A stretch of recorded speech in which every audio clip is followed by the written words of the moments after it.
This is Brian with ScreenFiles.com and Review.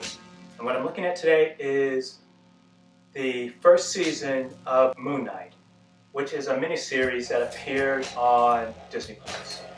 And I have to begin with an apology because I wrote on my WordPress blog a review of the first episode of this miniseries, which is titled The Goldfish Problem. And I wasn't fair to it, in the sense that the Moon Knight is one of my favorite characters. And I've read the comics where he first appeared. And at that time, there was none of this schizophrenia or identity problem that he has currently. Which is to say, initially he had 3 alter egos, which were Stephen Grant, Jake Lockley, and Mark Spector. And Moon Knight was the hero identity.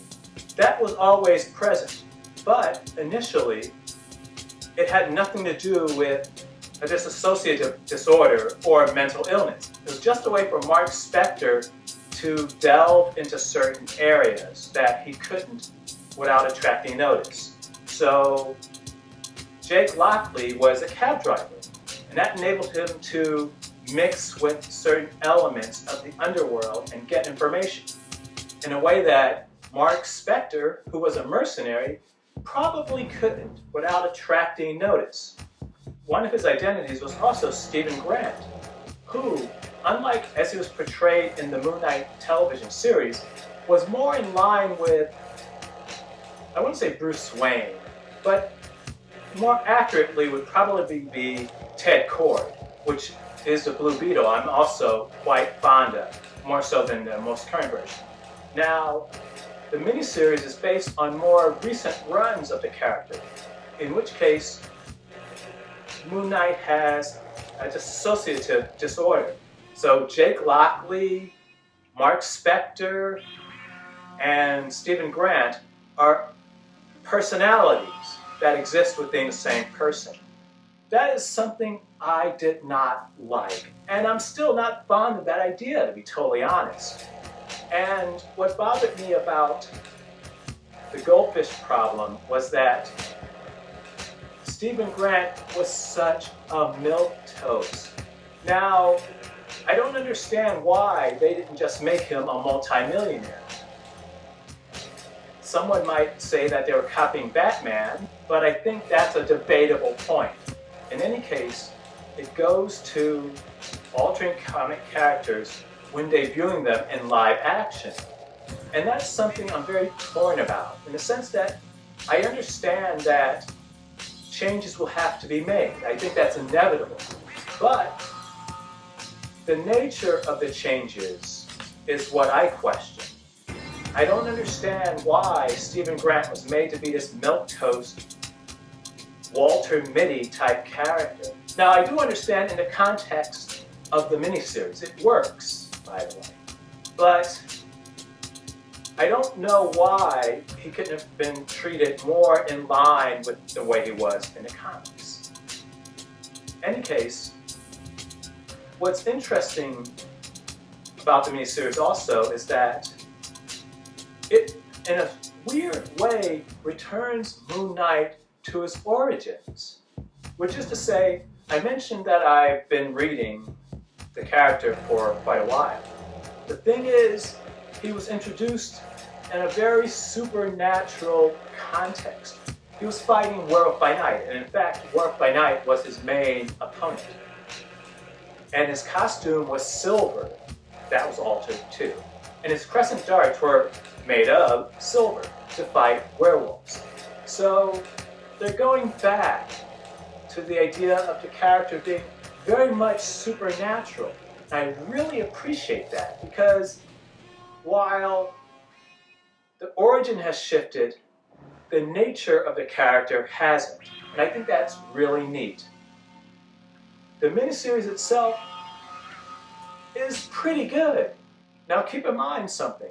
Most people will go into the miniseries not knowing the nature of Stephen Grant, Mark Spector, and Jake Lockley. So therefore, that won't mean anything to them. And when you take it on that basis, it's really good. The miniseries itself revolves around Stephen Grant, who works in a museum gift shop. And as I said, is a real milquetoast. He restrains himself at night before going to bed. He seems to sleepwalk, and he just doesn't want that to happen. Though what's really happening is that the Mark Spector aspect of his personality is asserting itself at night. So Stephen Grant tried to stop what he thinks is just sleepwalking. And this is what bothered me somewhat about the first episode. When Mark Spector escapes, Stephen Grant finds himself in an entirely different environment. And I want to say probably the second episode, maybe the first. When Stephen Grant is engaged with various villainous elements, he shifts to Mark Spector in a very disorientating manner. In the original run of Moon Knight, as I said, there's no multiple identity disorder, there's no schizophrenia, however you want to call it. And so there is no Mr. Knight, who we're introduced to in this series as well. Well, introduced to if you haven't read the comic recently. And Mr. Knight is Stephen Grant's effort to interpret what Khonshu wants. And so he comes up with a character that's not unlike himself, which is to say, very anal, kind of prissy, but very well dressed. His Mr. Knight is also frustrating. Now keep in mind, I should mention I haven't read much of this new interpretation. I've read a few of the comics, but nothing with any real detail. And Mr. Knight, in the miniseries, is just kind of irritating because he's as hapless as Stephen Grant is. It's, as I said, him interpreting Khonshu's gifts in his own fashion. But Stephen Grant, on the whole, is a very ineffectual person, very powerless. And Mr. Knight reflects that to some degree, though he is very strong, very skilled with his truncheons and so on and so forth. And in fact, he's lethal, certainly as lethal as the Moon Knight we are more familiar with. But he's just, again, somewhat incompetent. As I was saying though, the story revolves around Ethan Hawke's character, who is an avatar of, I believe, the Egyptian deity Ammit.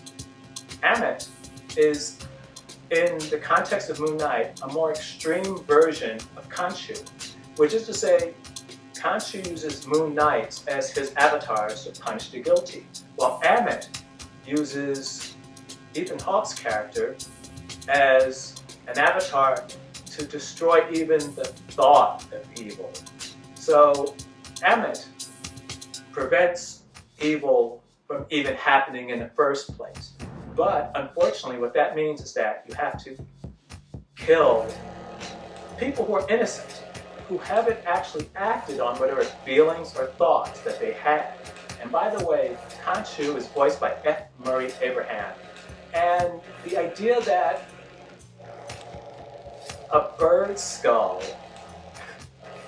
is such a fascinating character, and he's funny in a very dark way typically, would be such a pivotal character and probably one of the most interesting characters in the miniseries, is really shocking to me and quite interesting.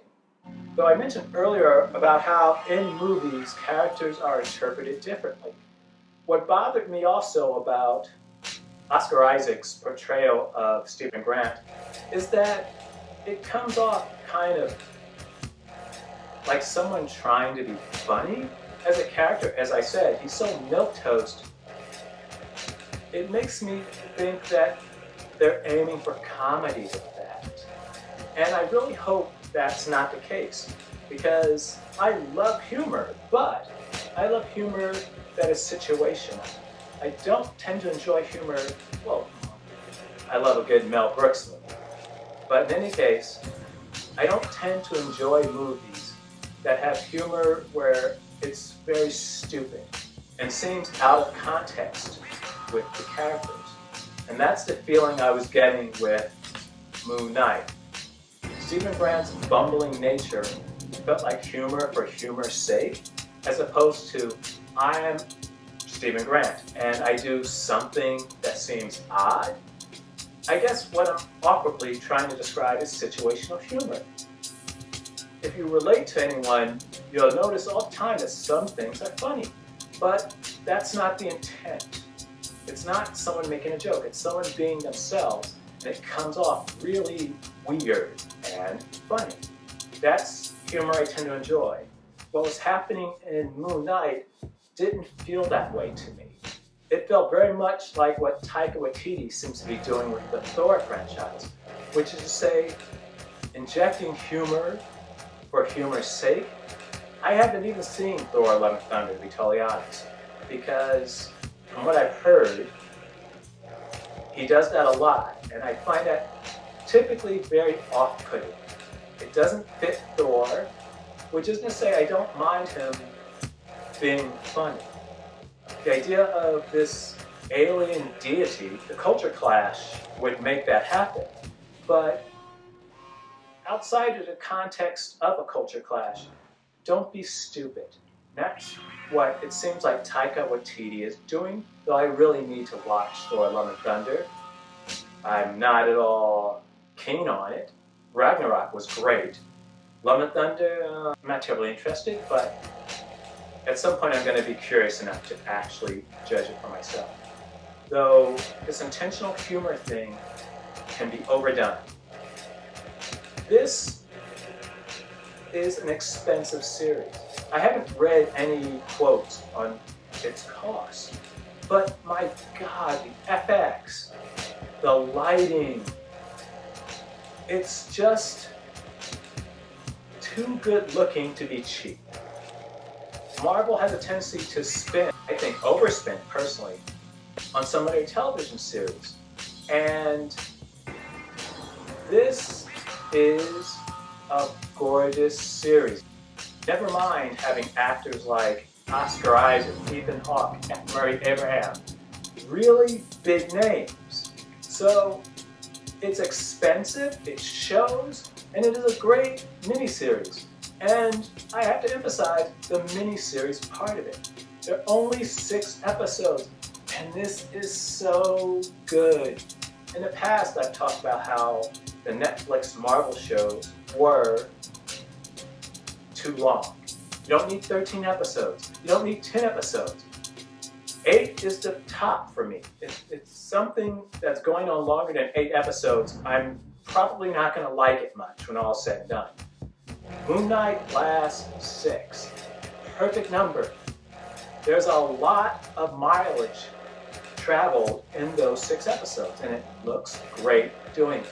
The bulk of this miniseries was directed by Mohamed Diab, who I think is an Egyptian filmmaker. I've never heard of him before Moon Knight. Though, up to 6, he did 4, I believe. The remaining 2 episodes were directed by Justin Vincent and Aaron Moorhead. On whole, though, Moon Knight is pretty damn good. Especially if you're not aware of prior interpretations of the character. Oscar Isaac is really great in the role. It's well shot, it's well directed. They throw money at the screen and it looks great. So what do you think? This is Brian with ScreenFiles.com and Review. Do you agree, disagree? Let me know down below.